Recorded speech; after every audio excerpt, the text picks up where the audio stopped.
No, thank you. Good morning, Carlos. Us diehards are still here, you see. Me and Stephen, we're still here, don't worry. Team news, Carlos, if we can. Any updates for us on your team ahead of the Birmingham game? No, I think what I expect is to have all the same players available that we had the previous game, because the Matty Pison, the problem why we changed was that he has a stomach virus.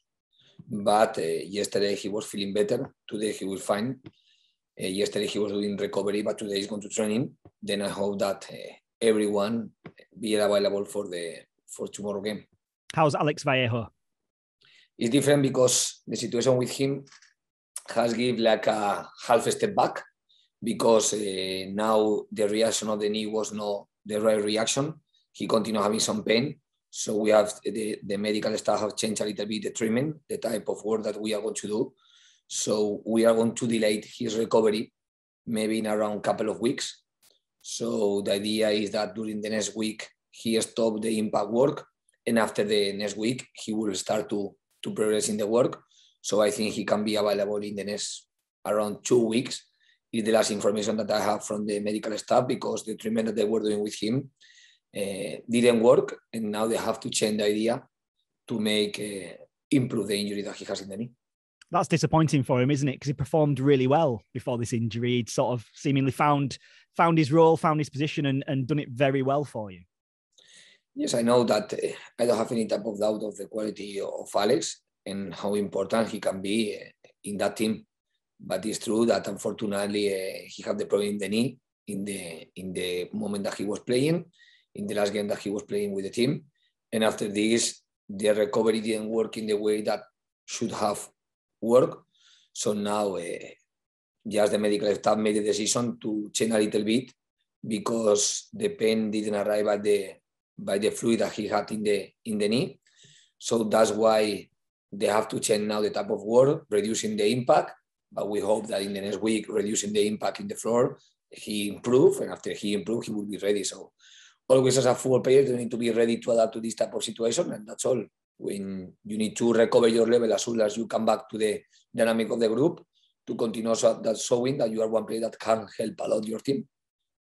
I could be wrong here, but did I see Levi Colwill getting some treatment to his hand as well at the end of the game? Did he hurt one of his fingers or his thumb? I saw one of the physios go on and have a look at it. I think in one contact, something that he was having some pain, but like he's no keeper, any type of pain about this, but I didn't listen anything from him. All the players was doing a proper recovery yesterday, because for me, the demands of the last game was too high. And it's important every time you have a couple of games or 3 games in a week, you arrive in the best condition that you can arrive to the next game. So what do you mean by too high? The demands were too high. Was it more than you expected? Is that what that means? It was exactly what I was expecting, because I knew that the game of Hull will be a very demanding, from the energetic point of view, game, because I knew that they are a combative team, that they can use more dynamic striker or more target strikers, and they will come here after one winning. After a long time without win, they arrive after one winning after international break, and I knew that this type of energy, this type of game, demand a lot of energy. So as soon as you have another game in the same week, it's important to make the proper recovery to arrive to the next game in the perfect condition, because Birmingham is going to be exactly the same type of game in terms of the demanding that is going to have, because I know that in every set piece situation, in every throw-in tomorrow is going to be as a corner. It means that our strikers are going to be ready to attack, but if the throw-in is in our pitch, are going to be ready to defend, to help the team.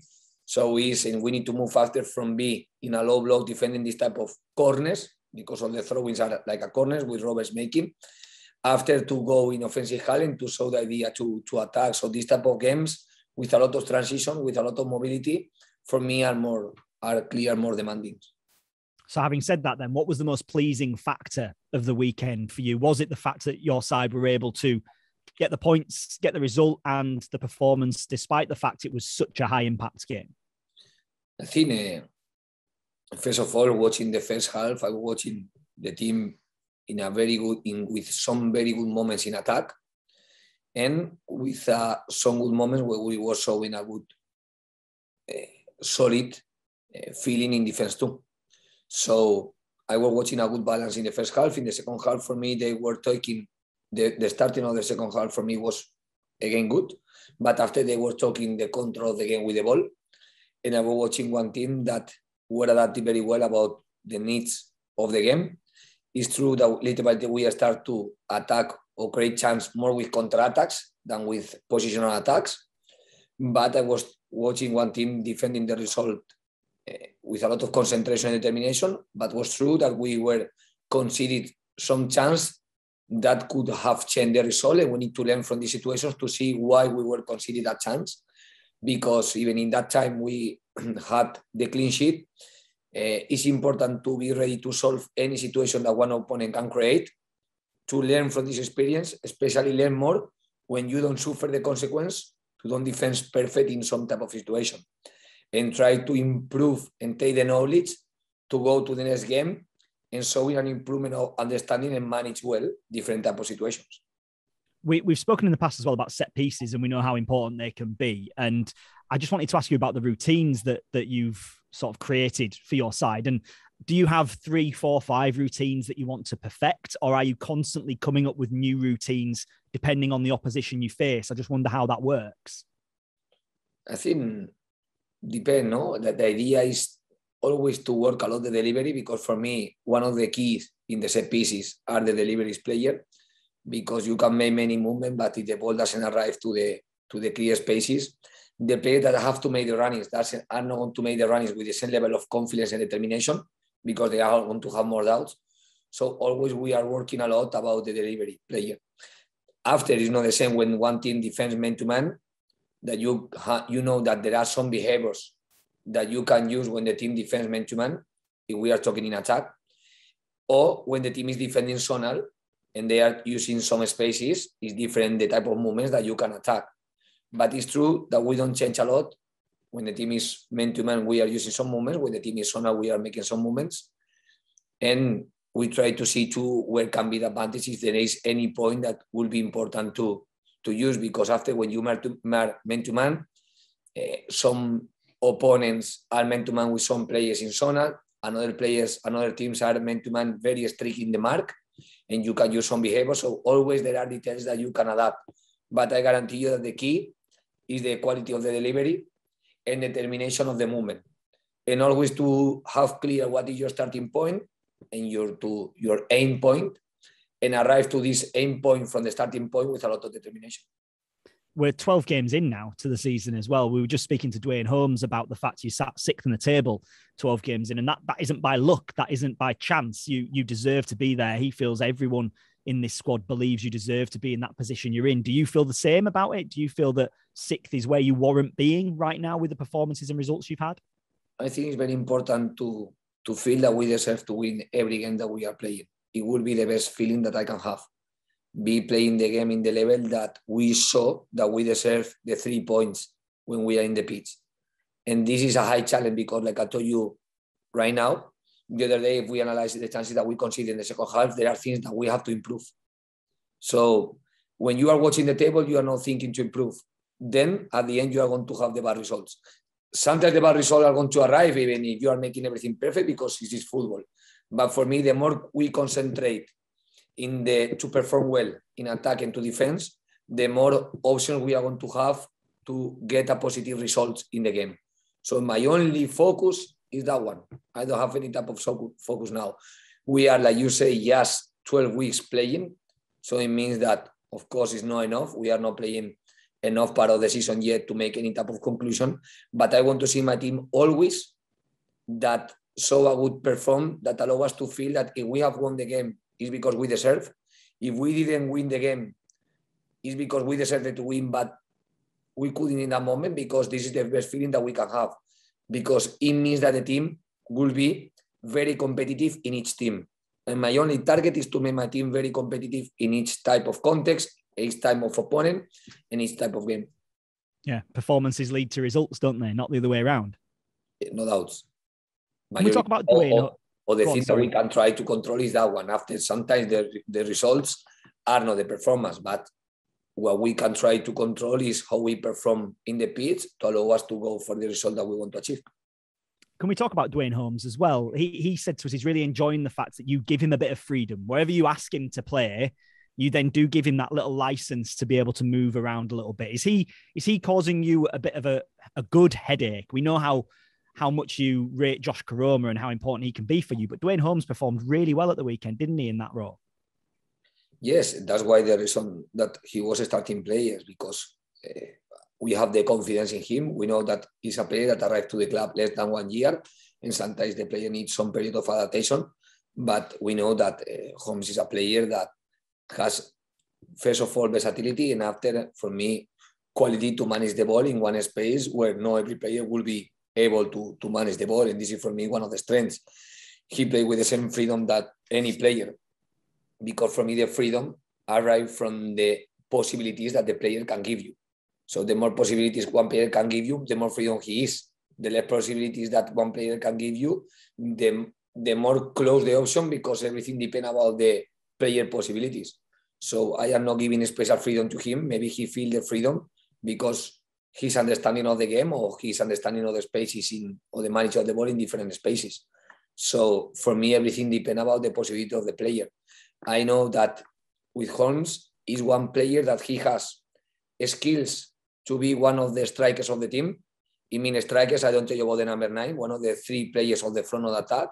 And he has skills too to be one of the midfielders of the team, because he's one player that has been played as a number 8, has been played as a number 10. The positive with Holmes is convince him that he has the 2 type of skills, and to show in every game this type of determination to make actions of playmaker and to make action of winger striker. So the more different options that he's going to create, more difficult player to control for the opponent, and more impact he can make to the game. But you have to also then be able to trust him. So you have to know that if he loses the ball, or if the ball is turned over, that he's then going to be able to do the defensive duties you ask of him, which you clearly do trust him to be able to do that. Yes, I always say that I trust a lot in the player that I have. So the first one that for me need to trust in themselves are the same players, because to compete well and to perform well, you need to have confidence in yourself. But like I always say, in football, there is a balance between the confidence and the demanding that for me is very important. As soon as one player has a lot of confidence, but is too relaxed without demanding, championship is not going to allow the player to make an impact. If the player has a lot of self-demanding without any level of confidence, as soon as he loses one ball, like you say, he's not going to try to make anything special in the next action. So always there is this type of balance that is important, that the players manage well in the games. And finally, from me, Birmingham, then, you mentioned that every throw-in is going to be a set piece, isn't it? Every corner they're going to be going for as well. What are the key factors, do you think, to getting the result against Birmingham? I think Birmingham is a team that they don't need to attack a lot to create chances, because sometimes with a long pass to the strikers, they have a lot of combative strikers that can create from one disadvantage situation for the striker, one advantage situation for the team. So when you have when you are going to face this type of teams, always the competitive mind of the manager of the game is going to have to alert and have to create the right mentality to face these type of situations. After, if you add the factor that in every throw-in is going to be as a corner, is another point that we should control. And after, the more we have the ball, the less they are going to have the ball, and the less options they are going to have to attack, and the more we are going to have options to attack if we manage well the ball to avoid counter-attacks. So always I say that the concentration in the game have to depend on us, but it's true that depending about the opponent that you are going to play, they are going to demand you something different. Some teams are going to demand you more high press because they are going to try to play short.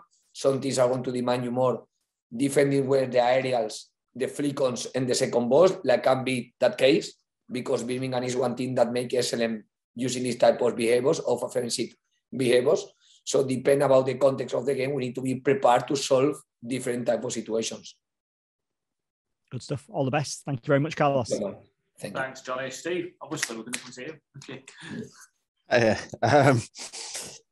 So I know I've noticed in the last few games, obviously Lewis O'Brien has been really in the wars. Opponents seem to be targeting him a lot.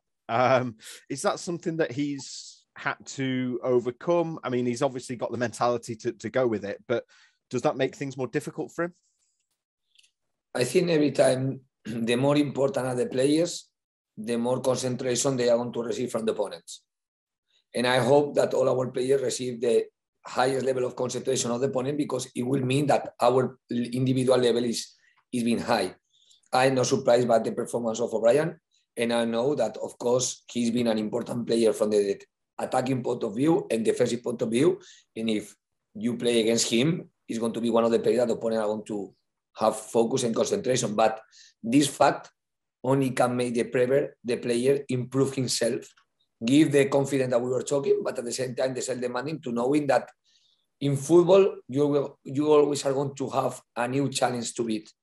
So this is the only true thing in football, that you never can be relaxed and showing that what you are doing is being enough to have an impact.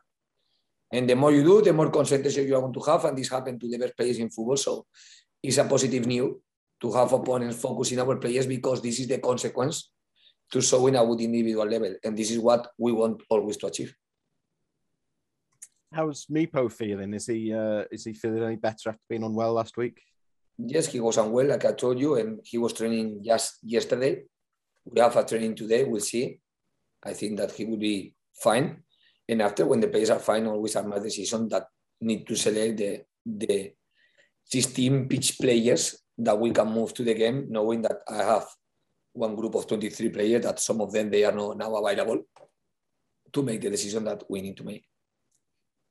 Does it change your selection decisions, perhaps, or you're thinking about your selection, knowing that you've got another very, very tough, maybe the hardest game you're going to have this season at the weekend?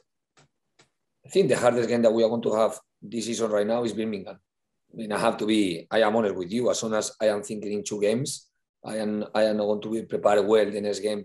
So my only concentration arrived to Birmingham now.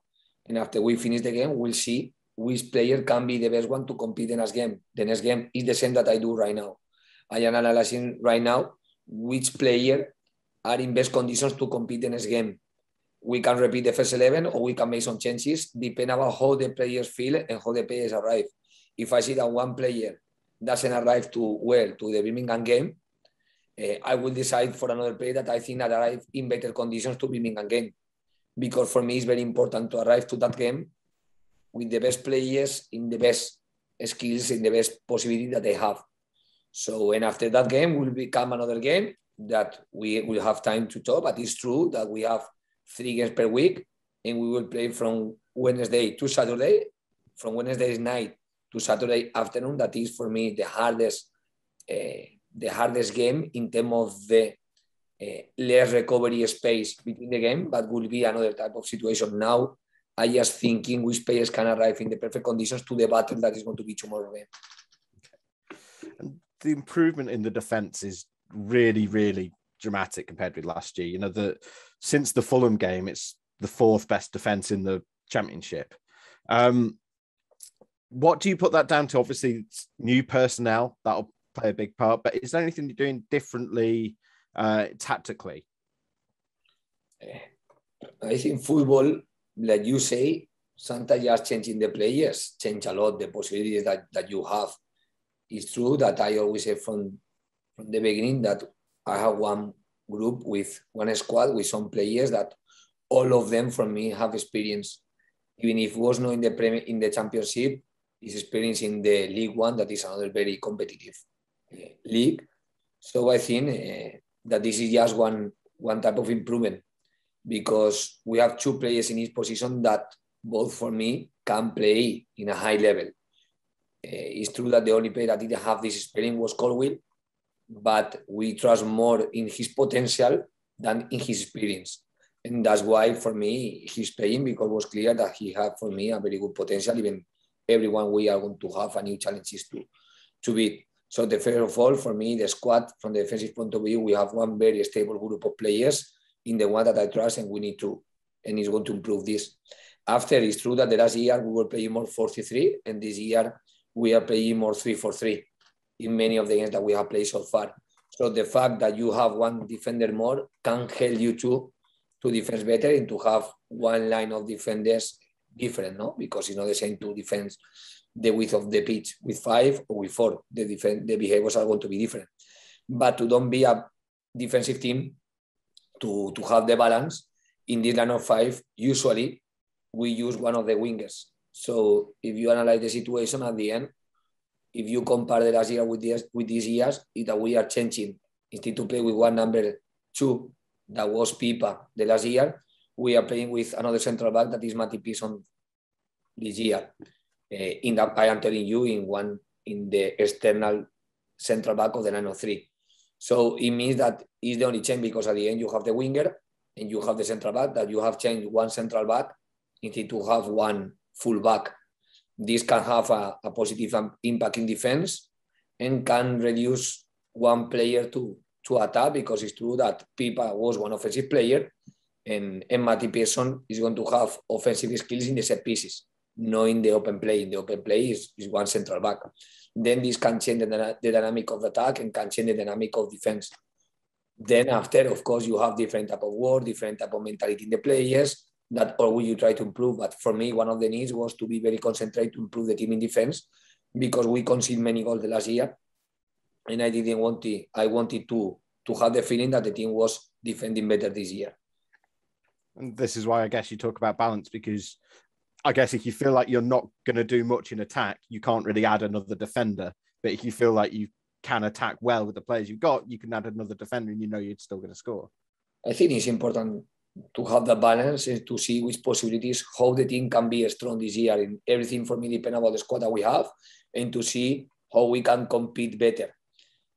And after, it's going to be a different moment of the season. In some moment now, the team is going to feel well with the central backs, and it's 100% sure in some moment of the season, the team is going to feel that we need to change a little bit. But it depends about the level of the players, how they are, the possibilities of the play that we have. It depends about how the team is feeling, because we know that we have in Turton one player that, for example, can play as a line of 3, as a central back, and as a full back too. And it gives us another very positive solution and situation. So I think football never is static. Always we are going to be living different type of moments. In some moment we were feeling that the team is competing well. In some moment we were feeling that we need something different. Not only in moment of the season, in moment of the game you have exactly the same type of feeling. In some moment of the game we will be thinking that we need to change the winger that is playing as a wing back to one full back to protect one result, or we will be thinking that we don't need one central back and we need one striker more. So these are going to be situations that we hope that we manage in the best way, because always the game is asking for different things, and the moment of the season exactly the same. That's all from me. Cheers, Carlos. Good luck tomorrow. Thank you so much.